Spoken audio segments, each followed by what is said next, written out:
Alright guys, welcome back to another exercise execution video today with PB Fitness Academy. We're going to be taking you through the conventional deadlift. So with this movement, the goal here is to shift as much weight as possible. Usually with this exercise, I wouldn't really, program much eccentric loading. So I wouldn't really worry too much about the eccentric part of this lift. I just want to worry about getting the weight up as safely as possible whilst protecting your spine. So, first things first, I wouldn't be wearing these shoes when I'm actually deadlifting because it's got too much of a heel on them. You want to be sitting through your heel on this one, and you want to make sure your heel is as close to the ground as possible.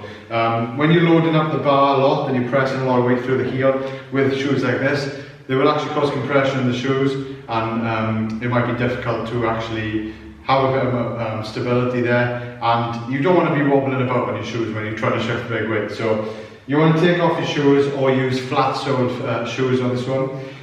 When you set up close to the bar, you want to walk up, and the first cue would be to have your shins about an inch away from the bar, because what's going to happen is, as you go down to lower yourself to the bar, your shins are now going to be touching the bar by the time you actually grab it. So when you're standing upright, you want your shins to be about an inch away from the bar. As you go down, your shins will be touching the bar. The goal here is to keep the bar touching your body, your shins, the front of your shins and the front of your leg throughout the movement. If it was an ideal world and we were picking things up off the floor, you would have your hands by your side and the weight would be going through your body. With this exercise, we've got a barbell, and it's a conventional deadlift, so it's going to be in front of us, but we want to keep it as close to our body as possible. If it goes in front, you're just limiting the amount of weight you can lift, and it's going to pull yourself out of position, and it won't be very comfortable. Okay, so what we want to do is walk yourself up to the bar, inch away. You want to make sure that you set your feet up next with your toes pointing literally in a straight line, parallel with each other, and you want your knees to follow in that position. Your knees should always follow in line with your toes. So as you go down into position, the next part now that we've set our legs up, about shoulder width apart, because you don't want them too wide on a conventional deadlift, you set your grip up as close as possible to, again, make the bar travel the shortest amount of distance from the floor. If your hands are out here, you can see straight away that the line of the bar is going to be a lot higher than it would if my hands are parallel. So in an ideal world, our hands would be parallel, but we want to work and prioritise the hips and the legs.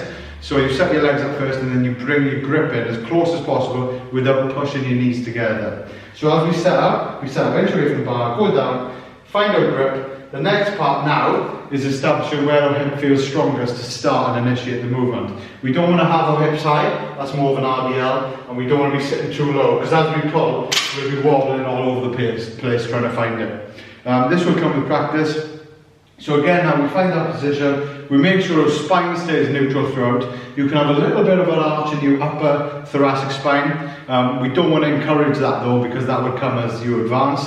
You want to make sure that the majority of your spine is completely neutral. You don't want to be in an extension, you just want to be neutral. It's the strongest position for you. But like I said, as you load up and become advanced, your thoracic and upper spine will naturally start to curve forward. That's absolutely fine, providing you've got experience and you know what you're doing. So, get in position, inch away from the bar. Now that the bar's touching my shins, I come in, I grab the bar nice and strong, I bring in a big deep breath, and then I'm driving up, thinking about pushing through my heels. As it comes past as the bar comes past my knees, that's when I start to push my hips through. Okay? So I'm always looking straight forward, I pick a spot, come down. So with this now, for this example, I'm slowing down the eccentric to show you what I'm doing. I'm just lowering with my hips at this point, right? From the top, lowering with my hips, keeping my spine neutral.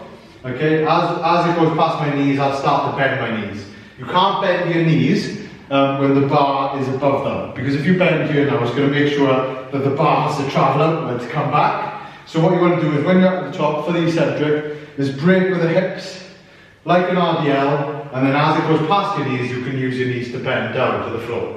Okay, so keep the bar nice and tight, drive through the heels, drive back until it goes past your knees, and then drive the hips through and finish up strong. Don't lean back at the top, just neutral, like I said, break with the hips, slow on the way down, and bend your knees down to the floor. Okay, so that's conventional deadlift. Like I said, your coach will help you with all the technical bits after you've sent videos to your coach. and they'll be able to analyse your specific form for you. So make sure you get in touch with us at PB Fitness Academy, we'll help you with that. Thank you for listening, and I'll see you